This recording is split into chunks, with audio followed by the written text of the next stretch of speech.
natin, mag-iiba siya, tignan nyo, overcoming demonic influence. So yung pinag-usapan natin kanina, yung magtuturo nun, huwag siya magtatouch pag nagtuturo siya tungkol kay Satan.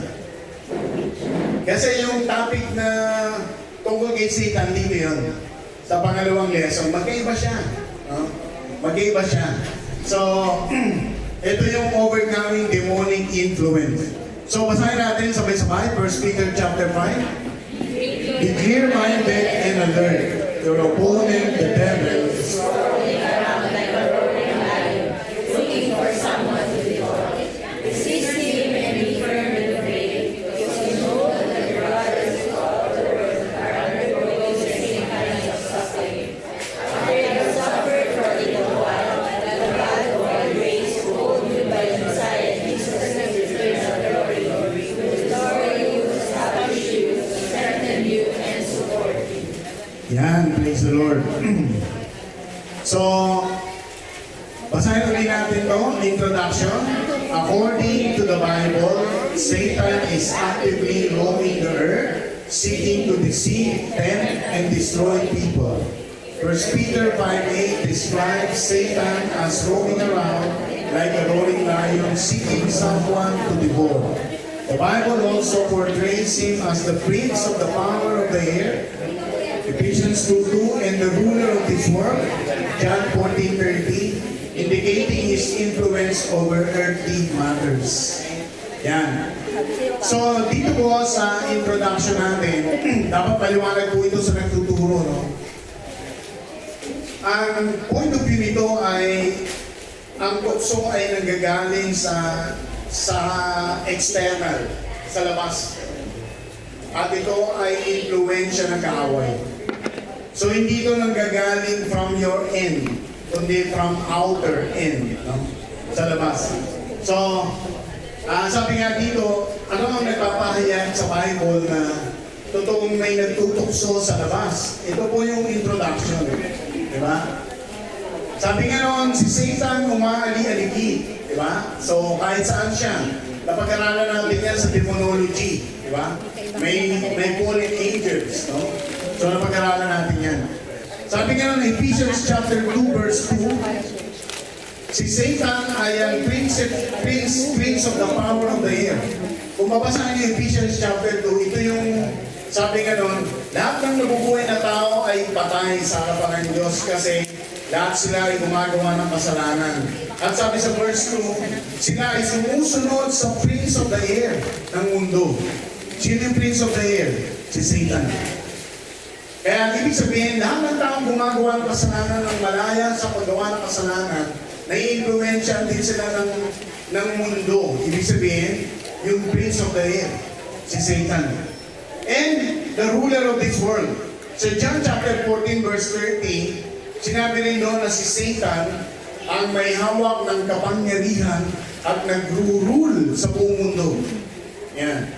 Kaya, it will indicate his influence over earthly matters. Ayan. So, mahalaga po ito na dapat ma-realize natin, iba yung demonic influence kesa dun sa natukso ka dahil sa sarili mong pita ng laman. Pag-iba siya. So in your opinion, what some earthly evidence shows that Satan really influences what's happening around the world? Ano ang nakikita nyo na mga ebidensya na si Satan talagang kumikilos siya, ini-influensya niya ang buong mundo? Sinong gustong yan? Sister Faith.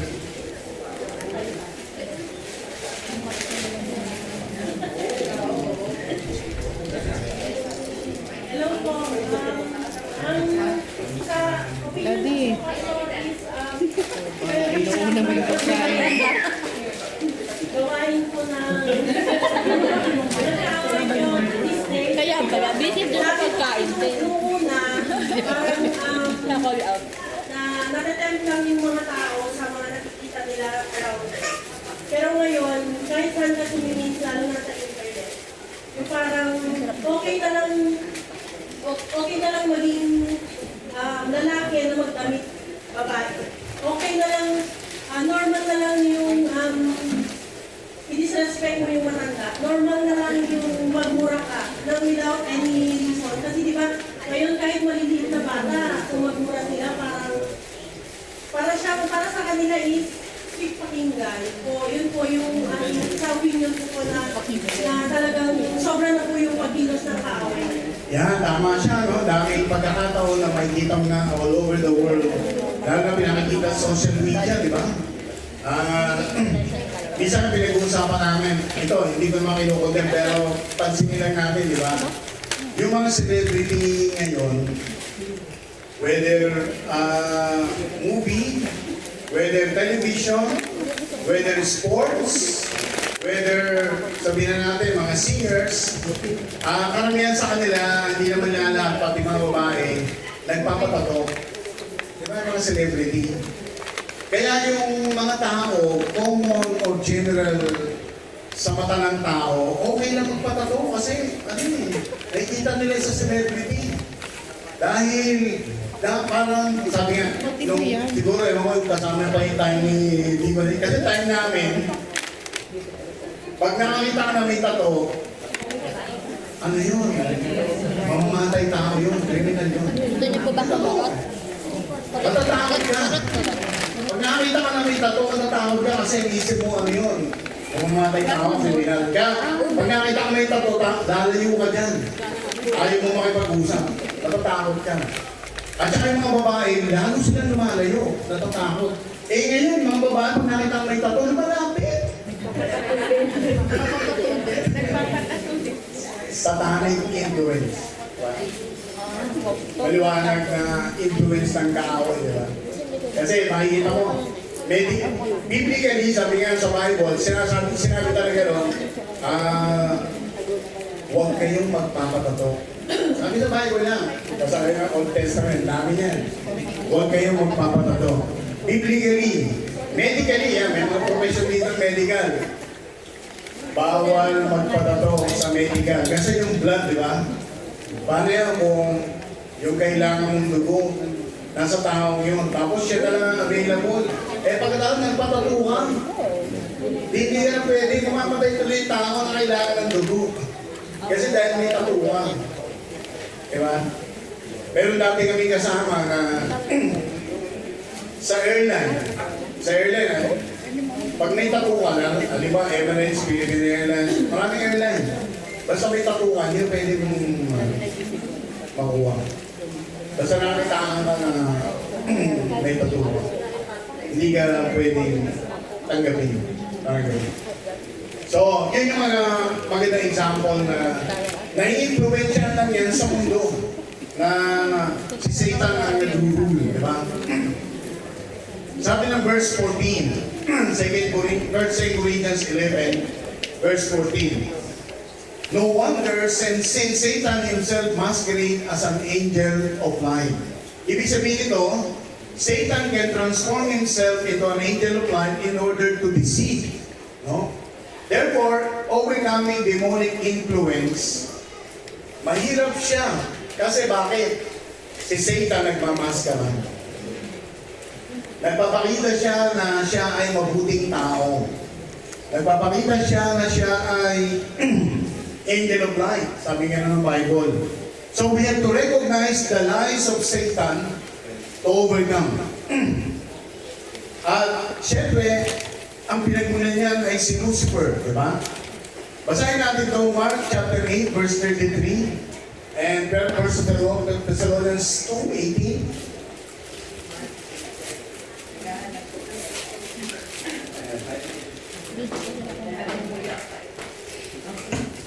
Mark 8:33.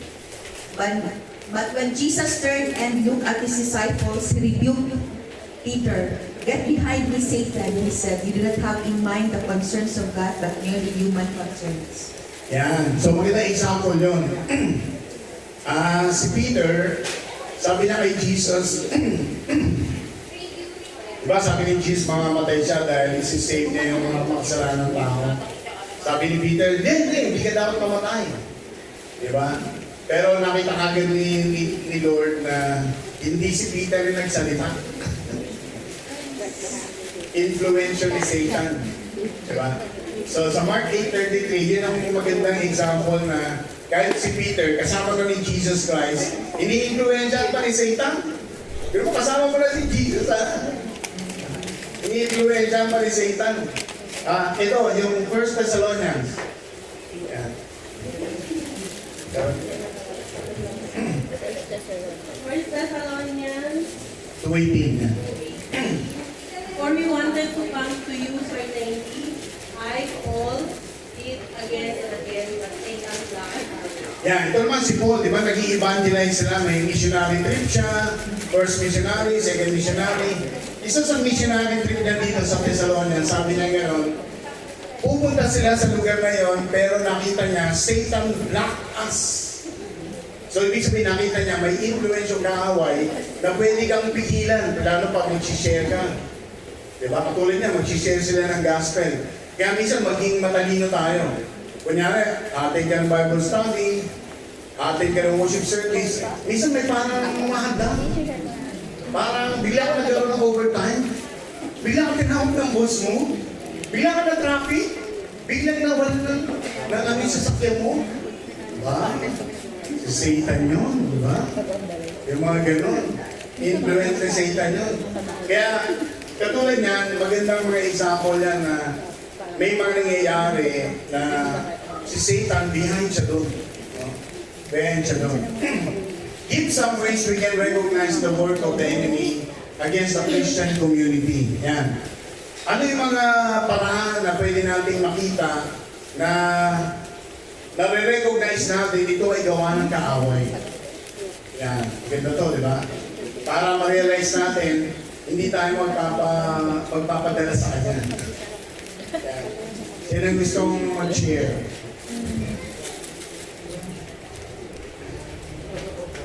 Ay, Brother Selvin.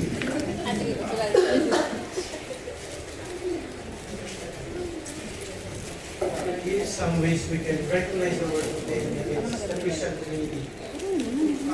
Ako kasi nahilig manood ng mga balita, lalo sa Pilipinas.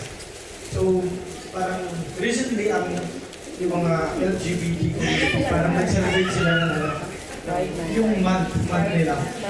And there is this one pastor, which is church din, which organized wedding ng mga ganitong member. And then, they use the word of God sa kanilang preaching, sa kanilang pagkandak ng kasal.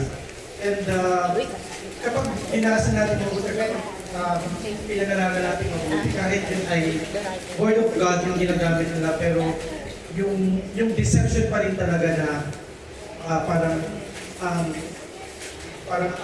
ang pinupoint out palagi nila is God is hindi siya tumitingin sa kondisyon ng tao o ano man ang kalagayan. God loves everyone. Parang so, yung love na parang hindi true love, yung love na worldly pa rin.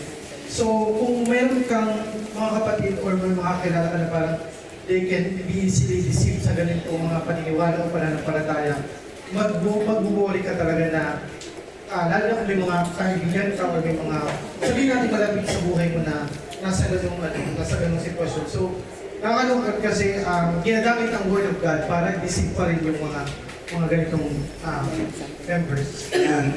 So maganda yung example na yun at saka maganda rin yung nabanggit ni Brother Selwyn na the word of God. Kasi how do we recognize the lies of Satan to overcome? Kapag may nakita tayo, narinig tayo, o ginawa na laban sa will ng Panginoon, laban sa salita ng Diyos, marirecognize natin na ito ay hindi galing sa Diyos. Galing yan sa kaaway ng Diyos. Diba? Kasi katulad yan, marami na ngayon na nagko-compromise, sa tawag na rin compromising Christian, compromising churches. Diba? So, pag ang ginagawa nila ay hindi ayon talaga sa salita ng Panginoon, ay galing yun sa kaaway, siyempre. Hindi yung galing yun sa Diyos. Point number 2.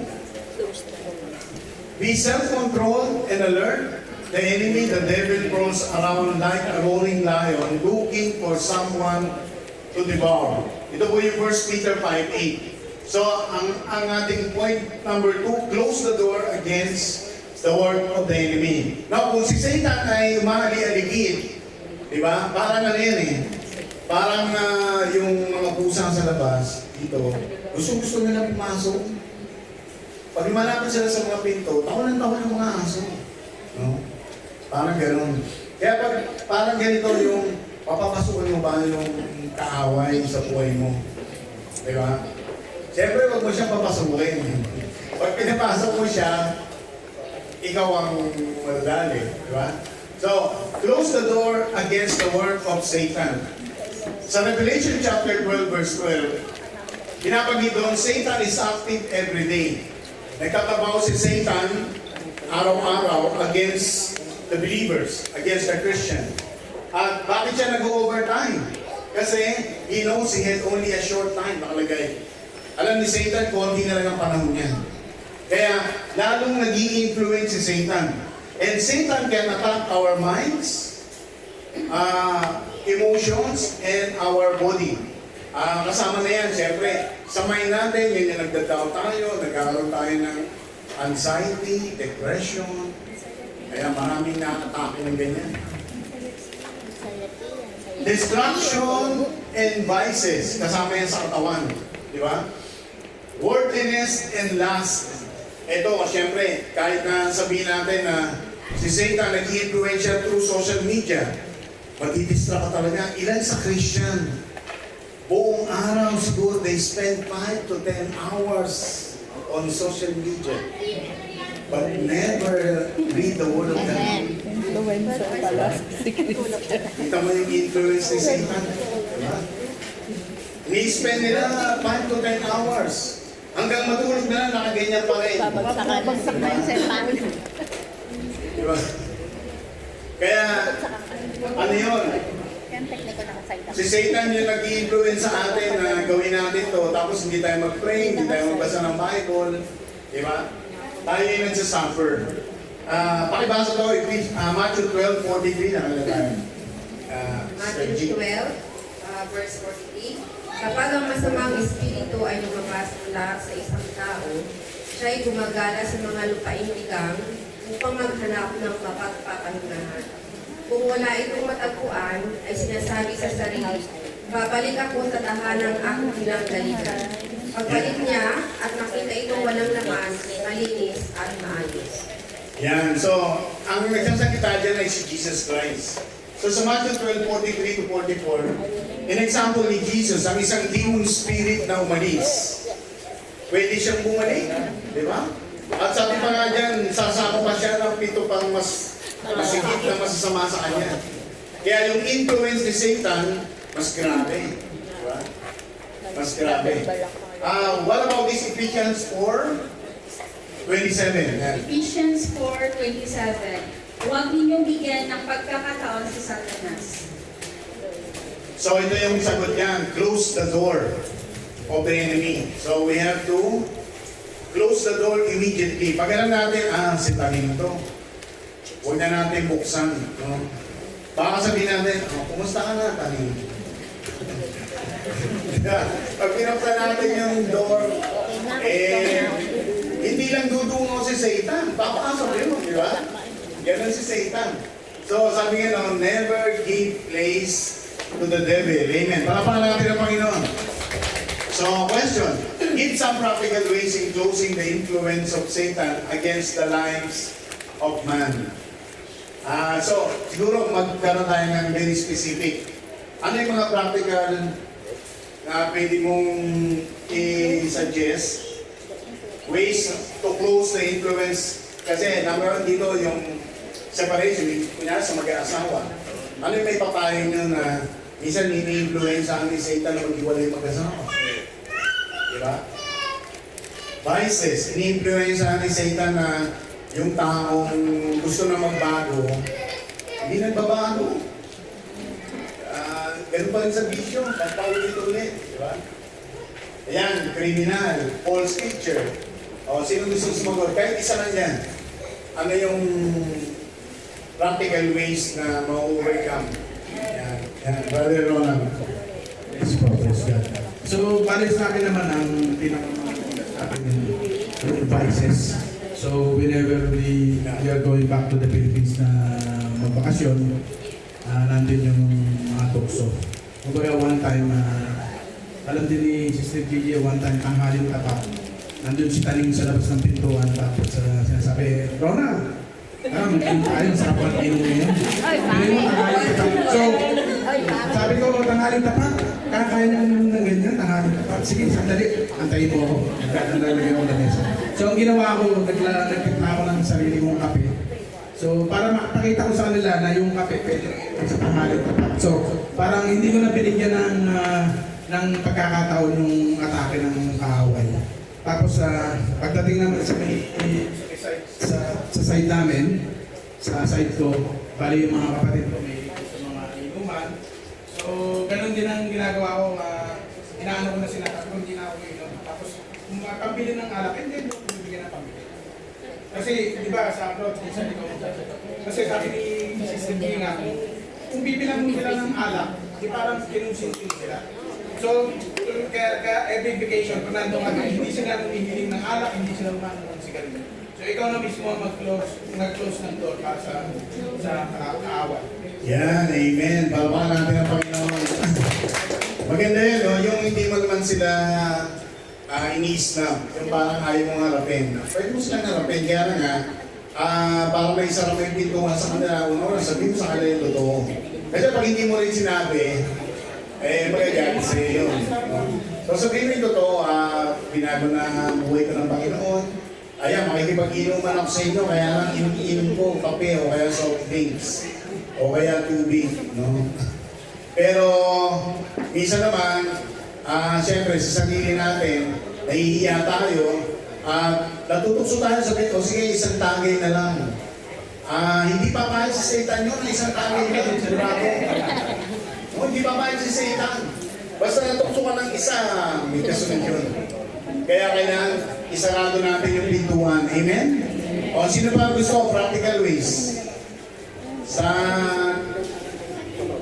Kahit anong choice mo. Ay, Sir Marical. Ako naman po ay dahil nga po before po, meron po kami parang mga grupo po na nagtatrabaho dahil sa Interview City. So dahil nga po sa hindi po magkaroon ng parang job na katulad ng dati, nakikipag-connect po ako sa mga previous managers po. And just so happen po, dati ko po kasamahan doon sa Internet City. Siya po ay ngayon ang executive assistant ng dati kong boss. So, sinabi po ng boss ko na connect with her because she has a lot of network. Kasi nandun pa nga siya sa Media City, Internet City. So, andun po yung mga IT company. So, I did po, nakulang ako sa kanya. And ito pong babae ito, before po, that night, testimony ko rin po siya. Siya po ay sa Iglesia ni Cristo. Kung anong husband po is parang, siya po ay nag-connect dito po sa UAE, sa Dubai, na mga activities po ng iglesia. So, even before po, alam ko na po na ginagamit niya yung iglesia pag po may mga favors na ano. So, yung pong paglapit ko po sa kanya, kulang yung sabi ko, baka naman yung sa work, ganyan may yung CV ko, kasi syempre po may sa Veritas po kasi siya. So, alam niya yung mga companies. Referral to is talagang malaki yung chances. Ang sinagot niya po sa akin is, attend ka kasi sa iglesia. Parang, kulang na lang po sabihin niya na parang, go kasi, mag-join ka kasi sa amin, ganito. So, syempre po para po sa akin, parang binuksan ng malamig dahil kasi humingi ka ng favor. Tapos nasa stable siya na dahil iglesia ng Cristo siya.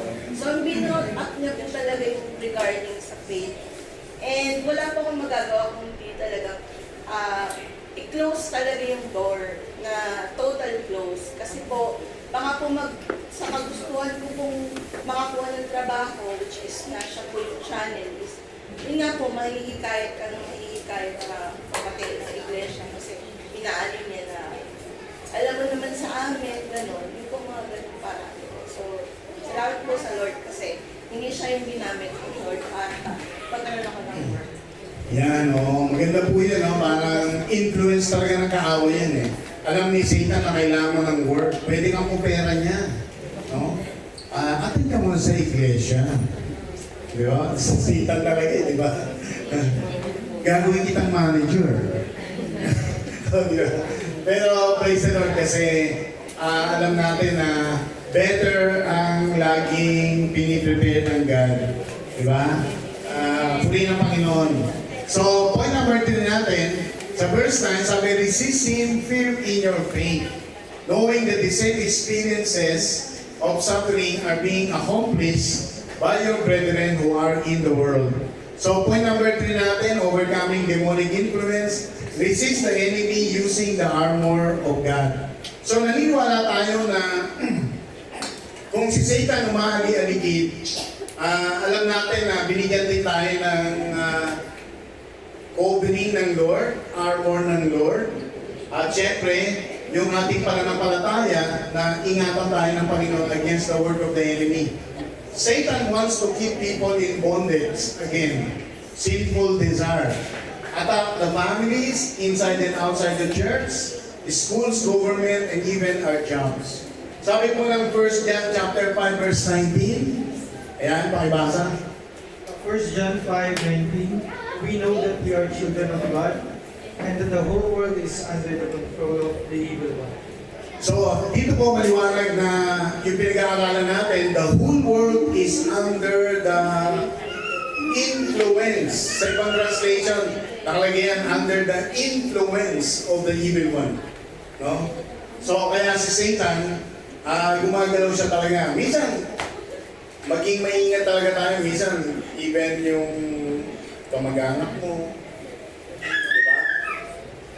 Boss mo, kahit sino yan, kaibigan mong matali, pwedeng gamitin ni Satan para matukso tayo sa kasalanan.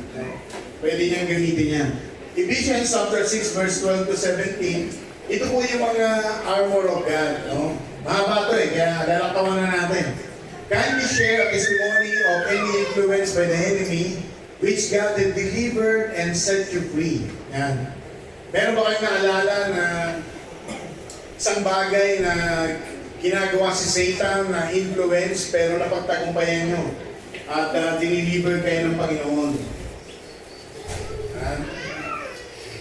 Ano yung dati na nai-influensyahan kayo, may ginagamit ang kaaway against your Christian life, pero in the end ay napagtagumpayan nyo. Meron bang gusto mag-share ng testimony?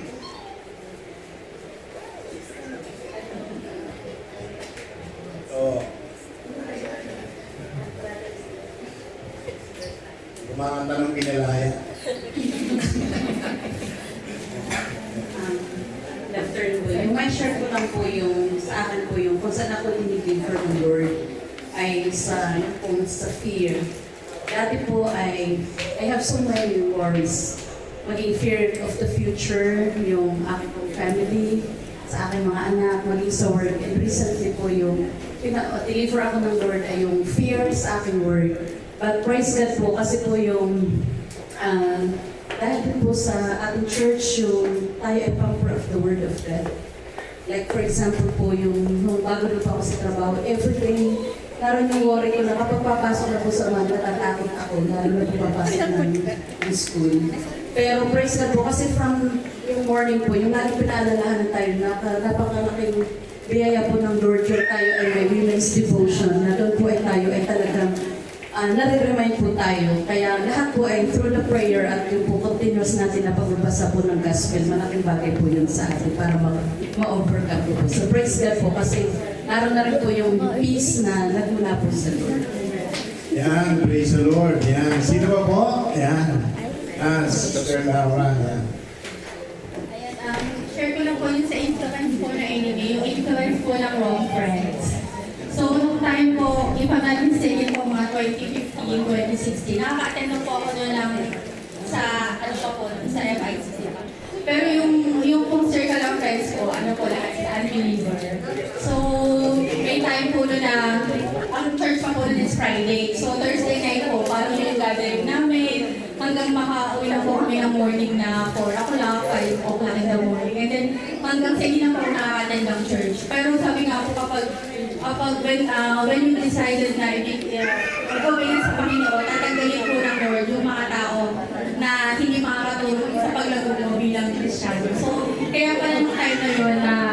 po yung magkakasama, parang feeling ko po, hindi po ako makakonect sa kanila. Kasi hindi po pala talaga sila yung set of friends na gusto ng Lord para sa akin. So, unti-unti po silang tinagal ng Lord sa buhay ko. Hanggang sa ibang group of friends po yung binigay ng Panginoon sa akin. So, doon po ako na-deliver ng Lord na kapag yung mga tao sa paligid mo ay ilalayo ka sa Lord, tatanggalin nyo ng Panginoon sa buhay. Yan, praise the Lord. Yan, maganda pong example din siya na katulad nun, yung mismong close o friends mo talaga na very evident talagang ginagamit sila ng Lord. Pati yung worship service mo, hindi ka na maka-attend. Minsan mga gawain. Minsan, hindi napapansin niya ng iba sa atin. Kunyari, Friday, may gawain tayo. Minsan magkakaroon ng party. Di ba? Magkakaroon ng extension sa office. Di ba? TGIA pa naman. No? Thank God it's Friday sa mundo eh. So, madaling gumawa ng mga lakad pag Friday. Kaya, it will always be an influence of the enemy to stop us from worshiping the Lord. Yun po. Kaya, sabi nga, kailangan mag-resist tayo sa kaaway. Point number 4 natin, pray using the authority given by Jesus Christ. Sabi po ng James 4:7, submit yourself then to God, resist the devil, and he will flee from you. So, God gave us the authority over the enemy. At sinabi rin ng salita ng Diyos sa 1 John 4:4, you, dear children, are from God and have overcome them. Because the one who is in you is greater than the one who is in the world. And do not be afraid. So sa atin bilang mga Christian, pagdating sa demonic influence, hindi talaga tayo dapat matakot kasi ang Diyos natin ay higit na makapangyarihan. Amen? Ang Diyos natin ay lagi nating kasama.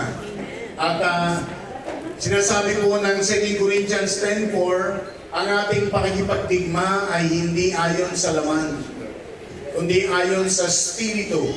No? Na ito ay, sabi nga nun, it pulls down the stronghold of the enemy.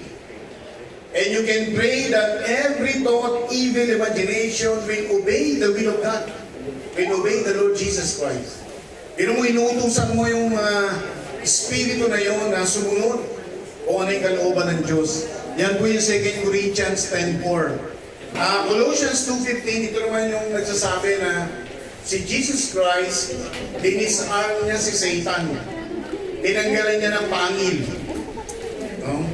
Kaya si Satan, yung leon ng mahali-halinga, wala niyang ngipin eh. No? Yung dumadaan sa iyo. No? Pero sa iba, may mga ngipin yun. Pero yung mga dumadaan sa Christian, walang mga ngipin yun. Kaya huwag kayong matakot. Amen? Praise the Lord. As a Christian, what is the source of your confidence of overcoming the work of the enemy in your life? Madali kong sagutin. Para mapagtagumpayan mo ang kaaway, yung influence ng kaaway, ano yung confidence natin?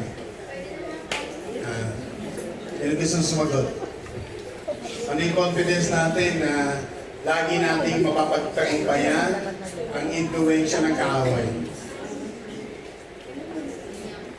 Deacon Jen,